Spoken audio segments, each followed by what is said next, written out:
Welcome back to The Ambassadors. I'm thrilled to dive into today's topic with you. Let's get right into it.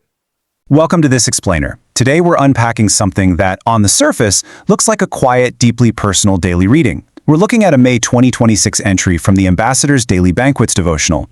But as we start to pull this text apart, you're going to see how it takes these internal spiritual teachings and literally uses them as the blueprint to scale a massive, highly coordinated worldwide operation. Honestly, it's a masterclass in mobilization. Here is our quick roadmap for today. We'll start with sensitivity to the Spirit, look at some biblical blueprints for miracles, explore the modern practices and applications, and finally, map out their global digital ministry. All right, let's jump right into Section 1, Sensitivity to the Spirit and its Theological Foundation. So the foundational premise of this entire text anchors its worldview on spiritual attunement. And to build this framework, the author kicks things off with John 14:26 from the King James Version of the Bible.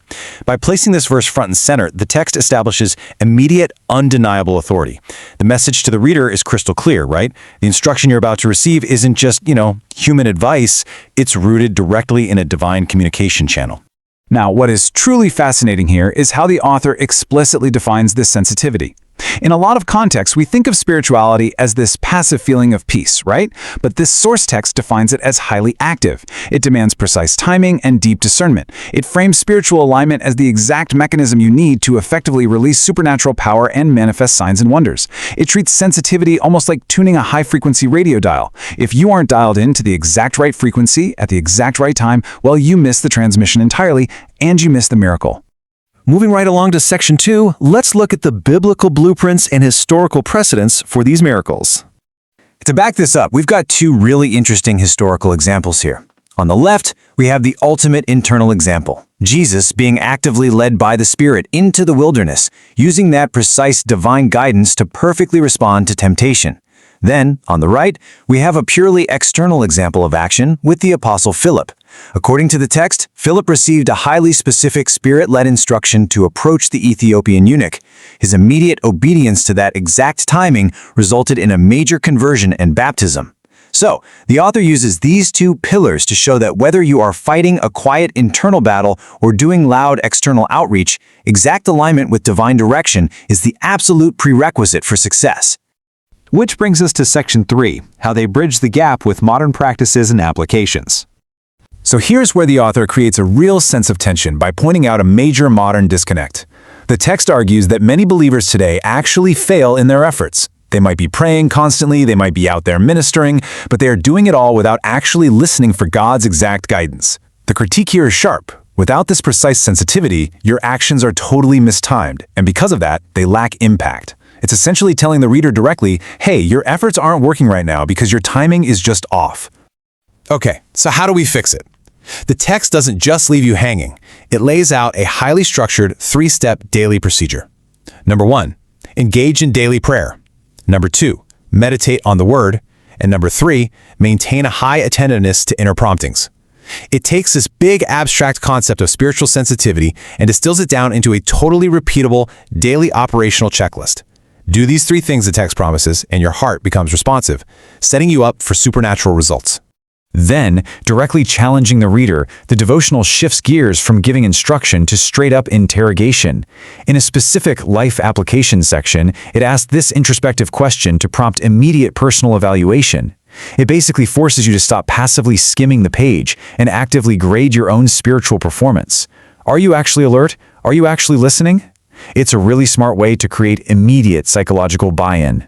Following that moment of introspection, the text immediately offers a tangible path forward. It gives you concrete, scripted prayers, both for established believers who are seeking more power, and a detailed prayer of salvation for new converts. But here's the kicker. It doesn't stop there. Once a reader completes these prayers, they are given direct links to specific ebooks titled Understanding Born Again and The Power of Prayer and Fasting, hosted on an external platform. This right here is an absolutely crucial pivot. We are watching the transition from a simple daily reading into a sophisticated digital onboarding funnel designed for continued learning and retention. And that perfectly sets up Section 4. Let's look at this global digital ministry and how it moves from internal belief to worldwide operation. Now we zoom way out from those quiet personal practices to look at their massive global infrastructure. The scale of this operation is boldly stated right in the text, with an initiative called Operation 500 Million Souls for Christ for All Nations. I mean, let that sink in. That is a staggering number. In just a few pages, this devotional has taken the reader from their morning prayer directly to a mobilization goal of 500 million people. To actually hit a goal that massive, you need incredibly organized participation. The organization cleanly categorizes your involvement into 3 distinct, structured roles. First, you can be a prayer partner, which requires daily intercession, so a relatively low barrier to entry. Or you can step it up and be a volunteer missionary, offering actual physical service out in the field. Or third, you can become a kingdom investor, providing cheerful and consistent financial backing. By offering this tiered participation model, they make sure that virtually anyone interacting with the devotional has a highly specific, clearly defined pathway to contribute to the global mission. But how in the world do you keep all these volunteers, investors, and prayer partners connected? Well, to support this vast network, the Ambassadors Elite World Outreach Incorporation has built a remarkably thorough digital ecosystem. The source text lists specific ministry events across almost every major social media platform you can think of. They've got dedicated WhatsApp links for midnight prayers and even specialized business tycoon groups. They use Telegram for podcasts. They actively route their users to Facebook, LinkedIn, TikTok, and YouTube. They are taking the core message of that morning devotional and syndicating it across the entire modern digital landscape to ensure followers stay totally immersed in the community at all hours. To put that continuous connection into perspective, let's look at this table. To maintain a network like this, the operation has to run around the clock.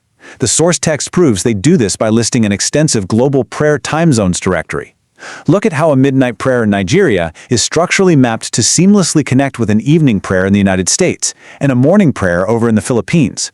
The organization is showing the reader, right on the page, that they are stepping into a synchronized machine that literally never sleeps. It is a continuous, rolling wave of synchronized global engagement. After laying out all of that massive global infrastructure, the devotional brings everything all the way back down to a singular, extremely urgent point. It concludes its message with an eschatological warning. Prepare your heart and life for the glorious return of Jesus Christ.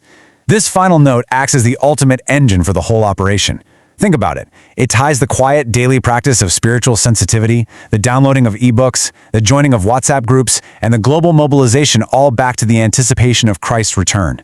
It injects all those previous logistical steps with a profound sense of urgency and ultimate purpose. As we wrap up this explainer, I really want you to consider this final thought. We started out today with a few paragraphs about listening closely to your inner spiritual promptings, but by the end of the text, we were mapping out synchronized 24-hour global time zones, multi-platform media funnels, and tiered investment strategies for a 500 million person goal. How wild is it that a brief daily reading about internal sensitivity is actually the finely tuned engine driving a continuous worldwide digital ministry? It just goes to show that true mobilization isn't just about the technology you use. It's about flawlessly aligning that technology with a deeply compelling foundational belief. Thanks so much for joining me on this explainer. And remember to always look closely at the structures hidden right beneath the surface of the media you consume every day. Thank you for watching. Please share, like, and comment. Your host, God7, David F. Wafulu.